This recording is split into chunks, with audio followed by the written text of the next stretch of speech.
Marta, estuve con Vero y estuvimos comentando un poquito qué es lo que hacemos realmente dentro de lo que es la clínica, porque es verdad que damos un enfoque como un poquito diferente, ¿no?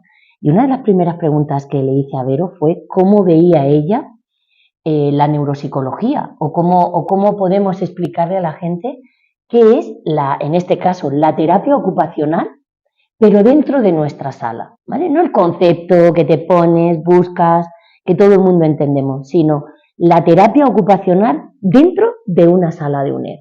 A mí me gustaría hoy que pudiésemos hablar de eso, ¿no? De cómo se vive la terapia ocupacional dentro de UNED, dentro de la sala, cómo lo viven los pacientes, cómo lo vivimos los profesionales, cómo lo viven las familias, cómo lo vivimos los diferentes terapeutas, la interacción y todo.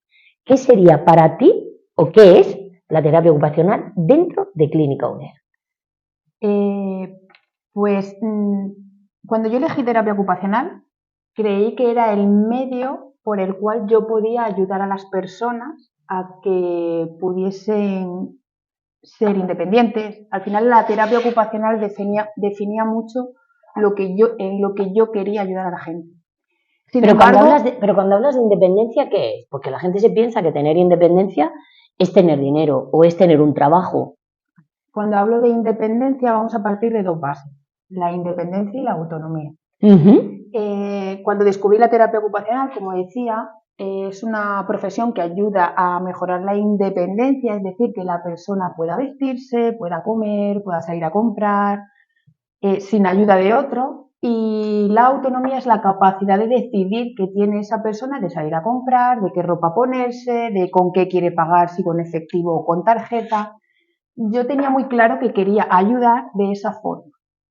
Lo que de verdad me dio pie, que por eso quería contestar a tu pregunta, fue cuando entré a Clínica UNED y descubrí que la terapia ocupacional o que el rol que se daba a la terapia ocupacional dentro de la clínica era algo que marcaba la clave y la diferencia en todos los procesos de rehabilitación y en todos los lugares que ya había visitado. Era el papel de la funcionalidad como base y centro de la intervención y de la mejora de los pacientes.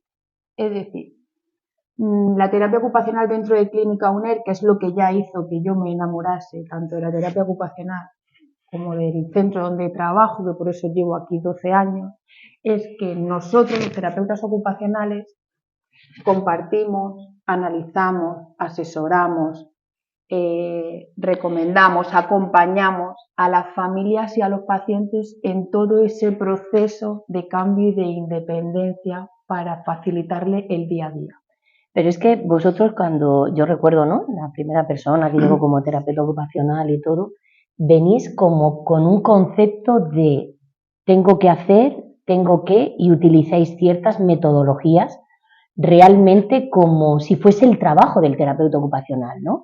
Y es verdad que para mí ha sido muy difícil, y tú lo sabes, a medida que incluso vienen compañeros profesionales de práctica que vienen para estar con nosotros, que se entienda que el terapeuta ocupacional es el que va a coger todo el trabajo que realizamos desde el área de neuropsicología, fisioterapia, optometría, logopedia, y tenéis una labor muy importante, que se ve así como una carrera de, bueno, el terapeuta ocupacional va a enseñar lo que todos ya sabemos, ¿no?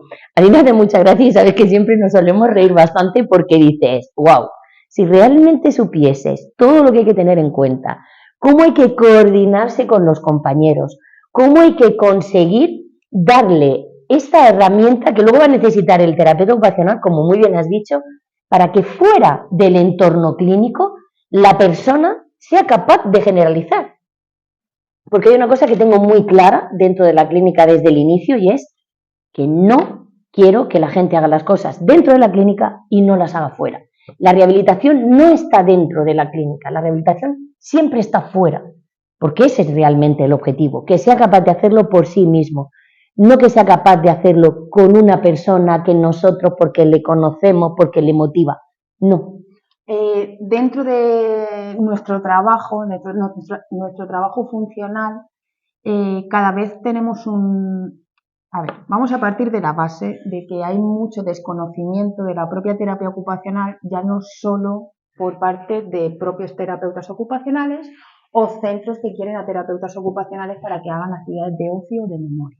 Supongo que cada uno tiene sus propias expectativas y al final lo dirige por ahí, pero es verdad que hay un abanico muy amplio. Entonces, nosotros los terapeutas ocupacionales, como bien has dicho, utilizamos diferentes enfoques y diferentes metodologías para, pues ya sea de base de integración sensorial, ya sea un concepto, Affolter, una terapia de aprendizaje orientada a tarea, cualquier metodología para conseguir algo que nos diferencia de neuropsicólogos, de fisioterapeutas, de logopedas, de optometristas, y es que la persona logre hacer una ocupación.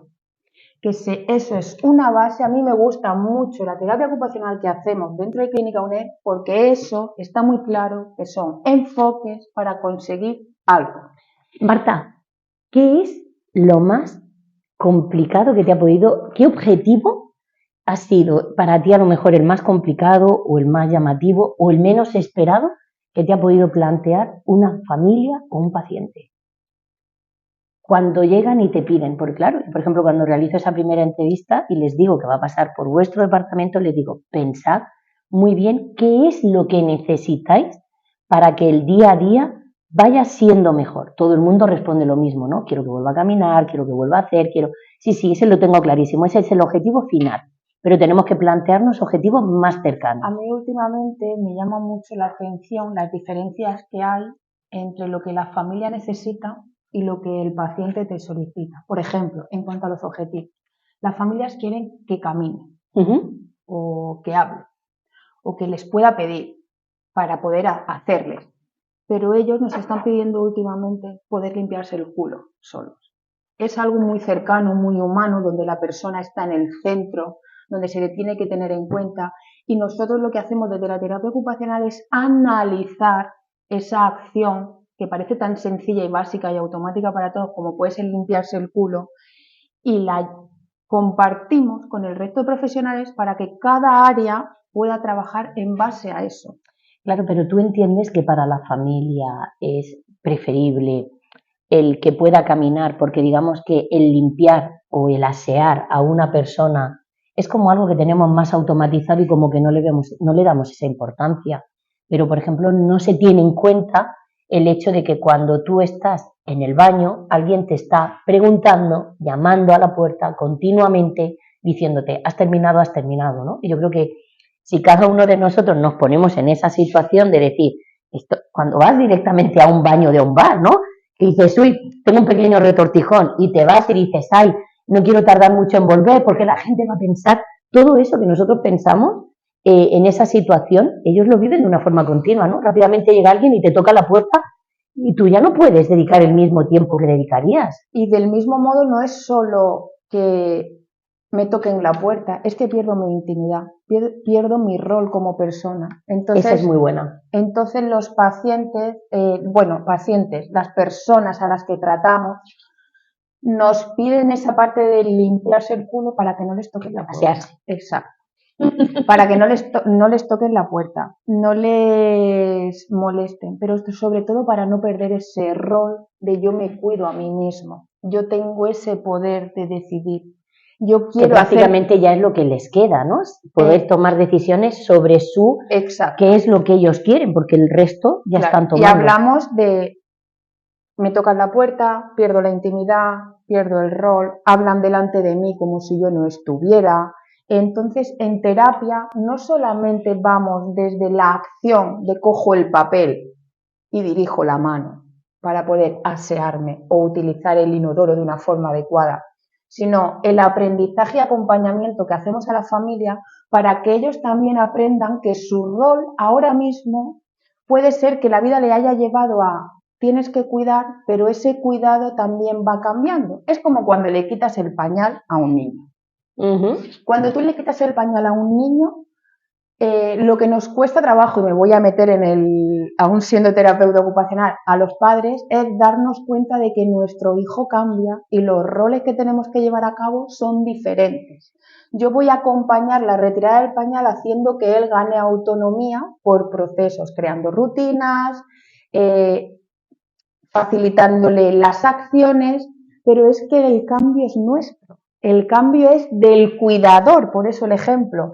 El cambio es del padre, el cambio es del cuidador, de ir, no te voy a molestar, te voy a dar tiempo, vamos a que te bajes el pantalón, te ayudo a que te sientes, te motivo, te explico, te doy tu intimidad, tu momento. Entonces, son lugares, etapas distintas de la vida, pero quiero unificarlas porque el cambio es de los cuidadores, de las personas. Son roles que cogemos y agarramos y que tenemos que saber diferenciar muy bien. Y en terapia ocupacional, dentro de nuestro rol en la clínica, acompañamos mucho nuestras intervenciones.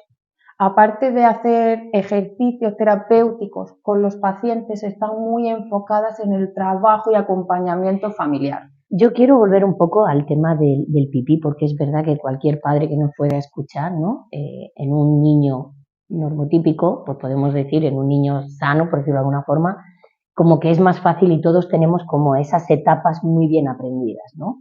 Y es verdad que cuando tenemos un niño con neurodiversidad, esas etapas no están tan aprendidas y es verdad que digamos que se tarda más en retirar lo que es el pañal, ¿no? Podemos tardar en retirar el pañal, puede llegar los 3 añitos, los 4, incluso algunos más. Pero yo siempre te he escuchado decir el hecho de que hay algo que los padres no terminamos de hacer de una forma correcta y es que cada vez que vamos a cambiar un pañal, tenemos en nuestra cabeza que el pañal se cambia tumbado, ¿no? Esa es. Si cambiamos continuamente el pañal de tumbado, realmente lo que estamos haciendo es que el niño no sea consciente de lo que está sucediendo. Da igual su nivel su nivel cognitivo o su nivel de adquisición o de entendimiento de lo que está sucediendo, pero un mínimo de información que nosotros le vayamos dando de una forma repetida, al final crea esa huella, ¿no? Exacto, por eso el cambio de roles. Tú como padre o nosotros como padres es muy difícil o a veces es muy costoso esa transición de mi hijo está tumbado, tenga la edad que tenga, yo le tengo que cambiar el pañal de pie porque nos perdemos y decimos, ¿y ahora qué hago? ¿Cómo le voy a cambiar el pañal de pie? ¿Cómo lo puedo hacer? ¿Qué tengo que hacer? Pero si yo voy más rápido porque tengo un aprendizaje de toda su vida, sean 2, 3, 4 años cambiando el pañal tumbado. Pero ya no solo nosotros los padres, sino los colegios. Después, si quieres, hablamos del tema de los colegios. Los colegios también hacen los cambios de niños más grandes con necesidades especiales tumbados. Entonces, a veces, la transición, la retirada del pañal, sea un niño con necesidades especiales, un niño neurotípico o no, es siempre igual. Es la misma. Yo después de 12 años trabajando, donde hemos hecho registros, llevado al aseo cada hora, abrumado a los padres con indicaciones, papeles, cosas.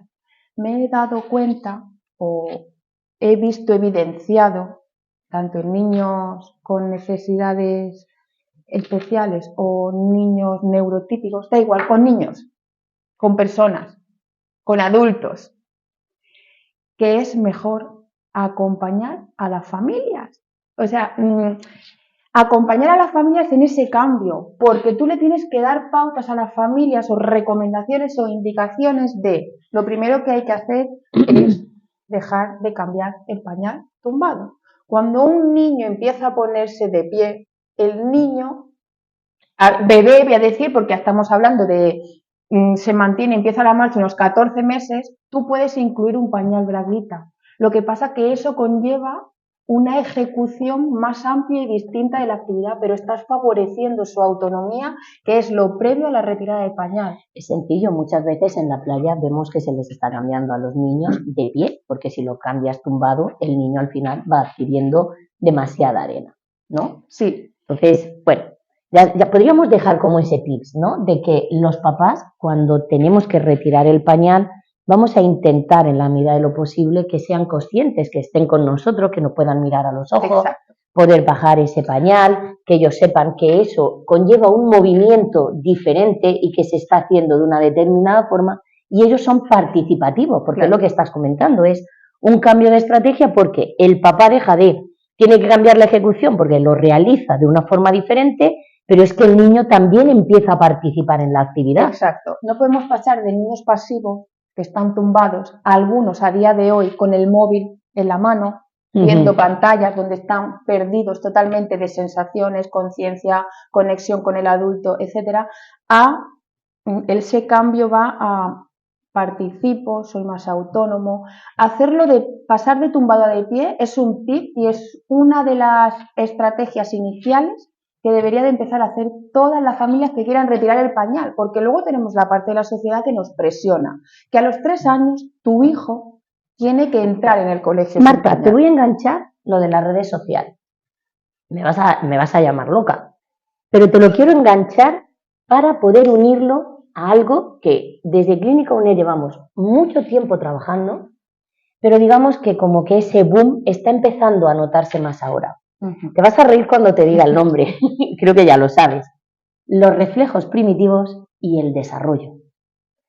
Esos reflejos primitivos que es verdad que nos encontramos día a día, que muchos padres llegan con una problemática, esperan una respuesta por nuestra parte y nosotros siempre les decimos lo mismo, ¿no?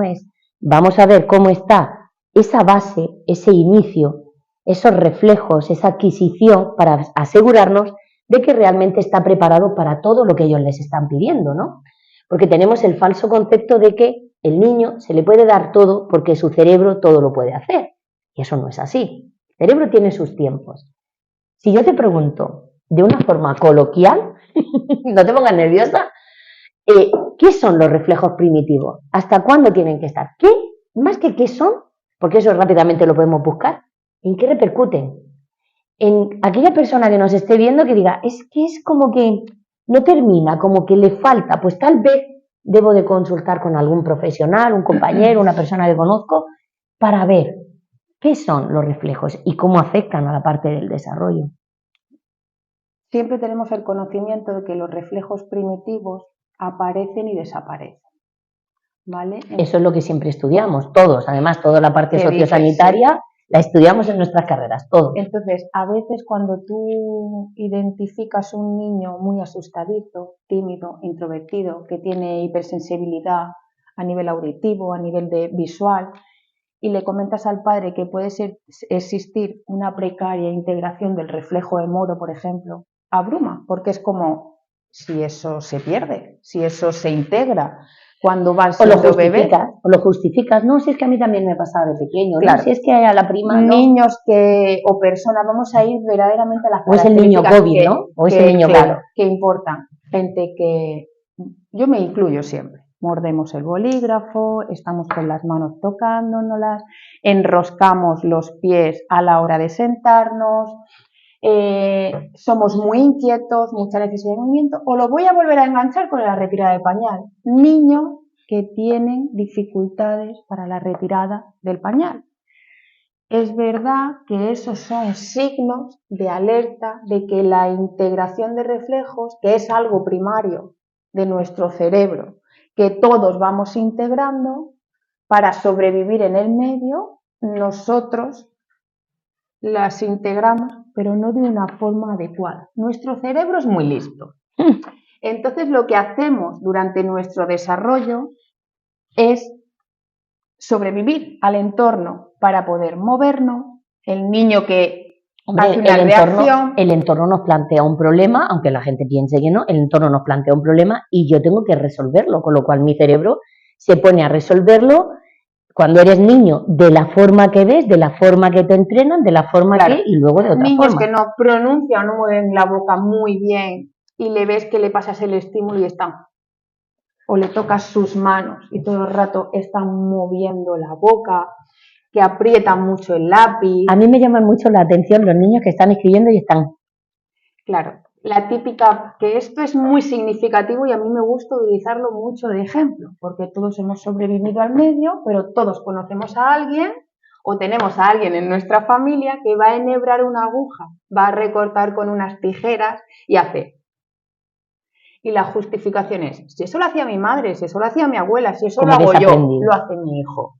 No es algo genético que todos arrastramos como lo hacemos, como todos tenemos el mismo lunar, es una seña de identidad de nuestra familia. No, es una precaria integración de un reflejo que el cerebro de tu hijo, el tuyo, el de tu madre y el de tu abuela ha generado para poder sobrevivir al entorno.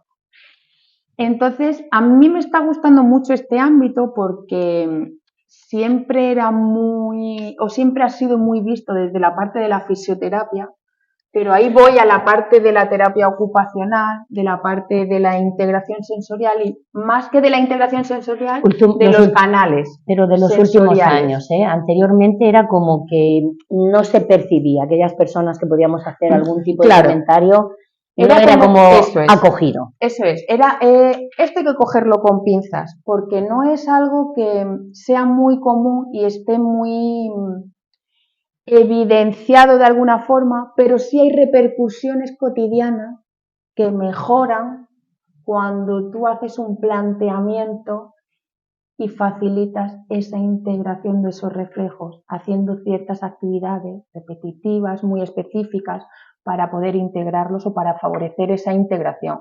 Hay niños que duermen mejor, que se calman, que funcionan mejor en el colegio. E incluso niños que empiezan a dormir solos, porque ya no tienen ese miedo. Familias que confían. Ya no voy a hablar exclusivamente de la parte de integración de reflejos y del trabajo que hacemos, pero sí de canales sensoriales. Nosotros en terapia ocupacional dentro de la clínica vamos a cómo la información entra y a veces damos recomendaciones que a las familias, siempre con el trabajo con ellas, de niños que, por ejemplo, tienen problemas para dormir o para el control de impulsos, y cuando hacemos el abordaje los hacemos partícipes y protagonistas a los niños. Metemos los reflejos primitivos y su integración, que es como entra la información, pero no nos olvidamos de otros canales sensoriales, como puede ser el olfativo, el auditivo, y es darle seguridad a esas familias que la ejecución de lo que están haciendo va a calmar a ellos y a sus hijos. Entonces empoderamos a familia, damos seguridad, el niño es el centro del mundo y ¿sabéis lo que pasa, María Jesús? Que ese niño descansa, ese niño duerme. Ese cerebro cuando va al colegio está más tranquilo, confía más en sí mismo porque se da cuenta que la persona que más lo quiere y que siempre le ha cuidado, su madre, su padre, lo cuidan. Eso es, y confían en él. Pero Marta, una de las cosas que nos vamos encontrando es, como has comentado, ¿no? Esa metodología, lo que es esa parte de la integración sensorial. Yo, para mí, que llevo en este mundo muchísimo tiempo, lo que voy viendo es que van saliendo cosas a las que se les va poniendo nombre, ¿no? Pues son cosas que sinceramente he trabajado desde un inicio. Entonces, esa parte de la integración sensorial, yo lo que me encuentro es lo que has comentado, ¿no? Ese trabajo de la propiocepción, que viene a ser los reflejos primitivos, ese trabajo a nivel vestibular, pero a mí cuando se habla de sensorial siempre me viene también todos los sentidos, ¿no? Esos sentidos que mucha gente es, no, vamos a hacer este tipo de trabajo, pero nos olvidamos, como bien has dicho, del olfato, que yo lanzaría esa pregunta, ¿no? ¿Quién de todos nosotros se atreve o tiene un protocolo de valoración del olfato? Muy importante, el único sentido que va además por fuera del cerebro, que no está integrado dentro y que marca mucho, ¿no? Cuando ese sentido falla. ¿Quién valora el gusto? Porque hablamos mucho de las texturas en los niños, ¿no? Desde terapia ocupacional, otra de las cosas que se os pide muchas veces es integrar alimentos, ¿no? Con lo que has comentado. Todo va con registros, qué está comiendo, de qué forma, en qué momento. Y otra de las cosas que se nos olvida es la vista. O sea, trabajamos el vestibular, pero no sabemos realmente cómo ve el niño. Siempre pensamos que el niño ve de la misma forma que nosotros estamos viendo, pero realmente no es así. Entonces, ¿cómo es para ti el trabajo, la oportunidad de poder estar con compañeros que te aportan esa información? Me refiero, desde logopedia, en la clínica tenemos nuestro protocolo de sabores y de olfato, y la compañera lo realiza y lo vamos viendo e incluso nos llega a sorprender los resultados que obtenemos y luego cómo cambiando determinados sabores las texturas cambian. O sea, el problema no estaba en la textura, estaba en el sabor. Como esa parte olfativa que nadie ve te permite poder realizar ese trabajo vestibular o propioceptivo o de integración, o incluso que un niño esté calmado dentro de una sala. Porque claro, cuando entramos dentro de una sala, la respuesta para mí siempre es la misma, ¿no? No está sucediendo nada. es que no ha pasado nada y de repente ha entrado en crisis sensorial, ¿no? Esa es otra palabra que voy escuchando mucho. Va entrando en crisis sensorial y yo digo, vale, no, pero no ha pasado nada. Nada que tú hayas visto, nada que tú hayas olido, nada que tú, con tu forma de pensar y sin bajar. Y tu forma de sentir. Y tu forma de sentir sin bajar y sin ponerte en la posición del otro, eres capaz de poder percibir, ¿no? Y luego, por supuesto, el tema de la vista. La gente cree que todos vemos igual. Y un niño, por ejemplo, no nos puede decir qué ha cambiado, porque nunca ha visto de una forma que pueda ver. Nos encontramos muchos niños que para poder mirar algo en lo alto, nos damos cuenta de que no le elevan la cabeza, no hacen la elevación. Por lo tanto, el vestibular ahí no está. Lo que hacen es se retiran hacia atrás para coger un ángulo mucho mayor. Entonces, dicho todo esto, ¿qué significa para ti poder contar con toda esa información, con compañeros que tienen una formación impresionante dentro de la clínica y cómo te facilita lo que es en tu día a día? Primero a ti, ¿vale? Primero a ti, ¿qué aportación? Como ese trabajo multidisciplinar, exacto, transdisciplinar. Luego ya hablaremos de la familia y por último del niño, ¿no? Con ejemplos, con casos, con todo. Esto es difícil para mí, porque yo soy terapeuta. El cerebro nunca fue fácil. Yo soy terapeuta ocupacional de corazón, de vocación, y no intento colocarme chaquetillas que no me corresponden.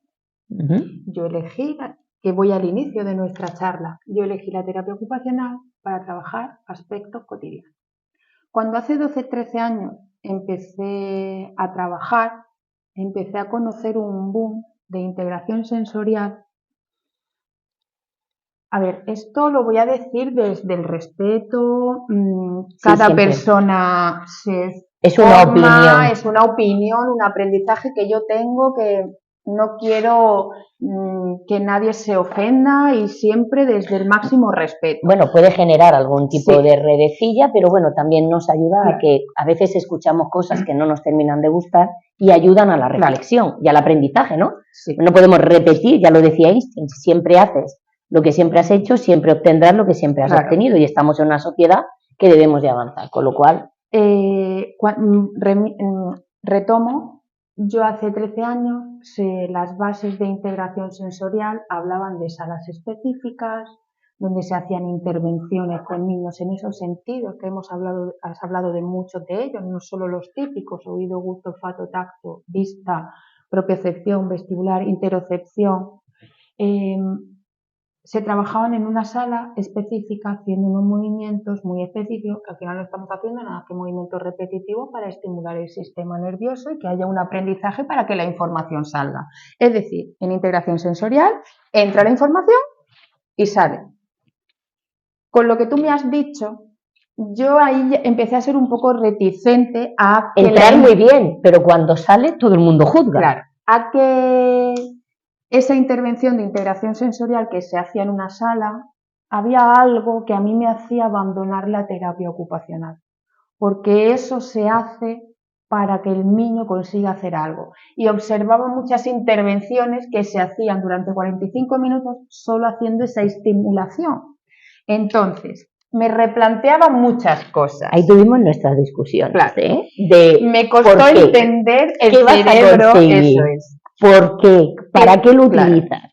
Que todo se hace por algo. Eso es un medio, una herramienta que tenemos muy valiosa. Por eso digo del respeto, muy valiosa a todos los terapeutas ocupacionales, pero que a día de hoy, después de 12 años... No es el objetivo. Claro, se está cogiendo en colegios, en centros de atención temprana, en hogares, en parques. Frenamos, calmamos. Si el niño tiene problemas de integración sensorial, su diagnóstico es este. Ojo, paramos. Todos necesitamos los sentidos para desarrollarnos. Todos necesitamos los sentidos para desarrollar y para desenvolvernos en el medio. Si no tuviésemos los sentidos, no podríamos generar patrones de movimiento. Ahí está. Entonces, para mí, estar en un equipo transdisciplinar... De hecho, nacemos con el sentido del olfato muy desarrollado para identificar a nuestra madre. Exacto. y luego es como que parece que lo olvidamos. Por eso, cuando yo te he dicho lo de que damos estrategias a la familia para que ese niño esté tranquilo, muchas veces metemos olores, y lo vamos a decir como tips, por ejemplo, la lavanda, la vainilla, esa conexión con nuestra madre. ¿Por qué? Porque a mí me gusta mucho como tú lo explicas, la leche materna y la vainilla. Además es un sabor similitudes que nos hacen estar calmados y activan áreas de nuestro cerebro distintas. Pero bueno, para mí, como terapeuta ocupacional, digo persona porque sí, tengo unas raíces muy a la terapia ocupacional cogidas, tener un equipo transdisciplinar que valora a nivel cognitivo, atención, todas las atenciones, todas, memoria, todas las memorias, funciones ejecutivas, funciones visoespaciales, visoperceptivas, acciones conductuales, estrategias y acciones emocionales. Y para mí eso es un tesoro a nivel de valoración de esas funciones y esas áreas. Luego tengo mis compañeros de fisioterapia que se meten en la parte de movimiento, parte vestibular, respiración, que también se olvida. Hablamos de la vista, respiración. Las cicatrices, aquellos niños que nos llegan con cicatrices, que tienen dolor, que nadie percibe, pero ellos sí. Su cerebro sí. Exacto. Cicatrices, tensiones craneales. ¿Vale? Luego tengo a mis logopedas, que yo siempre lo he dicho, desde que entré en Clínica UNED, conocí el cerebro, conocí la forma de trabajo, me enamoré mucho más de la terapia ocupacional que se me permitía realizar. Me di cuenta de que para mí la logopeda era como, yo soy terapeuta ocupacional, si tuviera, que no lo voy a hacer, elegir otra profesión, también elegiría la logopedia, porque me gusta mucho esa parte. Todas mis compañeras vienen porque y valoran. Está también muy relacionada con vosotros, la alimentación, el habla, comunicación, expresión, prerequisitos que se olvidan de conceptos de lectura y escritura, que ahí podríamos hacer otro podcast en todos los temas de grafo, etcétera, y de qué necesita el niño a nivel educativo. Y luego tengo a mi compañera optometrista, la gran olvidada. No es la gran olvidada, es la nueva. La nueva. ¿Vale? Es la nueva, es un perfil que no ha estado y que, bueno, hay que encontrar, ¿no? Esa actitud por parte del profesional. Todos ellos, bueno, que valora si ve de cerca, si ve de lejos, la profundidad, cómo su cerebro interpreta lo que la persona está viendo. Todas esas herramientas, sumadas a las valoraciones propias que hacemos en terapia, a mí me dan mucha más información objetiva de lo que está pasando en ese cerebro de niño o de adulto que una valoración que yo pueda hacer de integración sensorial que valore eso. Yo no tengo que mostrar esa chaquetilla de calle. Yo tengo que coger eso, analizar una actividad de la vida diaria que se tiene necesidad o que hay que cambiar y ver cuáles son los potenciales y cuáles son las limitaciones. Intentar que con esos potenciales la persona funcione y mejore esas limitaciones. ¿Sabes qué? Te estoy escuchando. Dan todo. O sea, para mí mis compañeros me dan todo. Yo siempre se lo digo que son, perdóname María Jesús por cortarte un poco, que son las personitas que trabajan para que nuestros pacientes mejoren. Nosotros también trabajamos, pero es que ellos me ayudan a mí como persona, porque me ha dicho que hable a mí, a entender qué le pasa y por qué no ejecuta una actividad de la vida diaria, qué necesita, qué le adapto, qué le ayudo y qué les indico a ellos que la persona tiene que mejorar. Con lo cual volvemos a lo mismo que yo cuando estuve con Vero le planteaba, la dificultad y lo que nadie nos enseña de saber plantearse unos objetivos, saber recoger toda la información y saber llegar a realmente dónde está la lesión, no ver la lesión desde un todo, sino desde una perspectiva mucho más cercana. Claro, y partiendo de que yo he explicado un poco lo que es para mí estar en un equipo así, Y después íbamos a hablar de la familia. Y a mí el otro día una familia me preguntó, ¿qué hago con mi hija? Me han propuesto estar hasta junio haciendo una intervención directa de integración sensorial. Claro, es un compañero mío de gremio, es otro terapeuta ocupacional. Respeto absoluto. Respeto máximo, pero yo quiero dar la respuesta a la familia basándome en lo que tú me estás diciendo, de marcar objetivos, lo difícil que es. Yo le dije al padre, tienes que saber qué quieres conseguir, cuál es tu necesidad, por qué llevas a tu hija a un centro, ya sea Clínica UNER, sea Paco, Pepe, donde sea, la llevas a un... ¿Qué necesita tu hija, qué necesitas tú como núcleo familiar para empezar a estar bien todos? Una vez que tú tengas marcado esa necesidad, la tienes que expresar en el centro donde estés. Eso es lo que hacemos aquí en Clínica UNER y eso es lo que hace la terapia ocupacional. Y eso es lo que realmente queremos que vaya haciendo todo el mundo, claro. Porque no se trata de, como bien has dicho, de que nuestra disciplina sea valorada y respetada. Claro que hay que trabajar, claro que hay que continuar formándose. Y después tienes que preguntar cuál es el plan de tratamiento y de trabajo. Porque muchas veces, no voy a hablar de que sean terapeutas ocupacionales, sucede en todos los gremios. Sucede en todos los ámbitos que tú llevas el taller al coche y si el del taller no te explica lo que le pasa a su coche y lo que le va a hacer, a lo mejor al día siguiente lo tienes que volver a llevar. Pues a veces en los tratamientos que se hacen en niños, en adultos y en personas, cuando no hay un buen planteamiento de objetivos, se puede decir que la familia tiene desconocimiento de lo que se está haciendo en una intervención de 6 meses, 4 meses, 3 meses de su familiar. Esperando unos resultados. Eso es. Entonces, por eso ellos tienen que tener, para mí, cuando el padre me preguntó eso, yo le dije, respeto lo que decidáis, respeto las personas que la están valorando, pero te indico que necesitas conocer el plan de intervención y los objetivos que se van a marcar.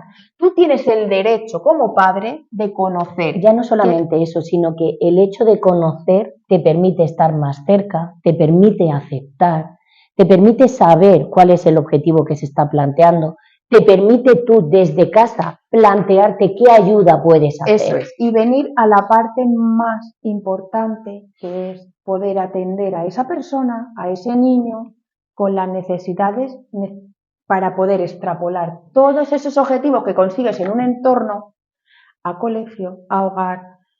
No es un tratamiento de, sí, tu hijo tiene que estar conmigo hasta junio. Perfecto, tiene que estar hasta junio, pero ¿yo qué voy a hacer mientras? Yo siempre...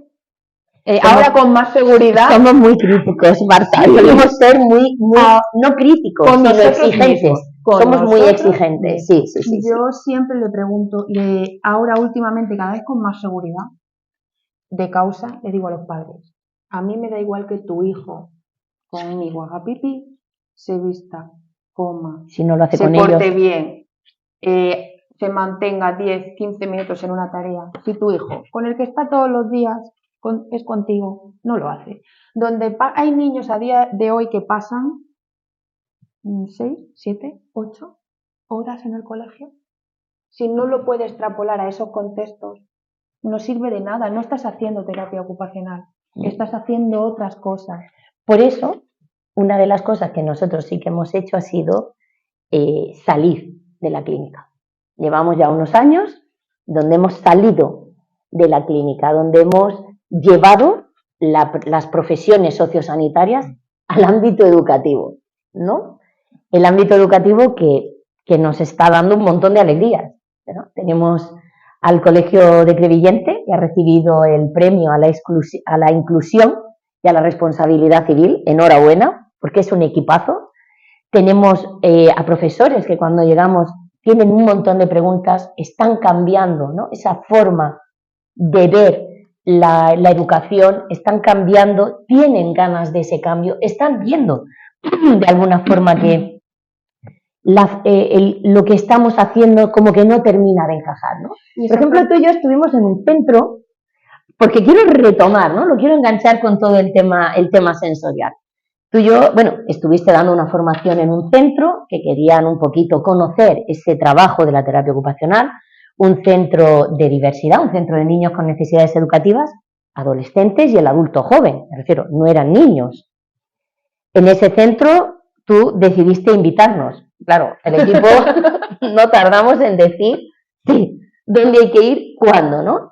Y además te habían planteado un reto, ¿no? Un reto con un chico, que parece ser que había unas alteraciones de conducta, además de otra cultura, y como ya veníamos de ir trabajando en diferentes ámbitos, veníamos haciendo cosas un poquito diferentes, ¿no? Lo quiero comentar al hilo de lo que has comentado del tema del olfato, de cómo hemos tenido situaciones en adolescentes que pues a veces las cosas han podido llegar a ser más sencillas de lo que parecen, ¿no? El hecho de entras a una sala, tienes a un chico en crisis, conductualmente está descontrolado y te das cuenta de que, bueno, puede ser que en el ambiente haya unas hormonas que nadie percibe, pero el chico sí. Porque, ¿vale? No sé hablar, pero huelo. O sea, mi cerebro no es que esté paralizado, es que se ha quedado en una etapa anterior a lo que tú puedes llegar a pensar. Y nosotros hemos llegado a utilizar, ¿no? el determinados, no quiero decir ninguna marca, determinados olores que se echan en el cuello, ayudan a bloquear y la clase ha sucedido tranquilamente.